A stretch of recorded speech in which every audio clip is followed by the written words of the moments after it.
Hello friends, तर सकाळी 8 वाजता उठून मंजुलिकासारखे तोंड घेऊन आम्ही दोघी बाहेर अंगणात येऊन बसलो आणि ह्या दोघांची इथे नारळ काढण्याची तयारी चालू होती.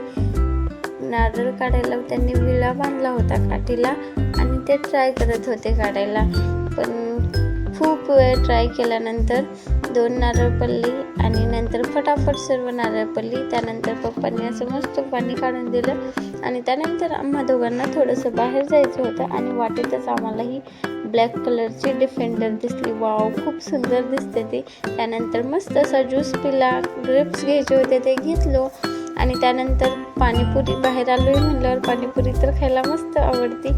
ही चिंचखालची पाणीपुरी तर माझी खूप फेवरेट आहे. त्यानंतर आम्ही पटकन, खूप ऊन लागत होतं, घरी गेलो आणि त्यानंतर घरी गेल्यानंतर मस्त असं आईस्क्रीम खाल्लो आणि त्यानंतर परत आमच्या 3-4 वाजता दुपारच्या मस्त गप्पा टाकत बसलो होतो आम्ही सगळे भाऊ बहीण. आणि आमच्या दोघांची इथे मस्ती बघा, पाण्यामध्ये पाय टाकून आम्ही बसलो होतो रिलॅक्स वाटण्यासाठी. आणि माझे पाय पण खूप खराब झाले होते, त्याच्यामुळे मी बसले होते तर हे पण माकडे येऊन माझ्या साईडला बसलं आणि त्यानंतर मस्त असं आईस्क्रीम खाल्लं. आणि आज आम्हाला परत पुण्याला निघायचं होतं.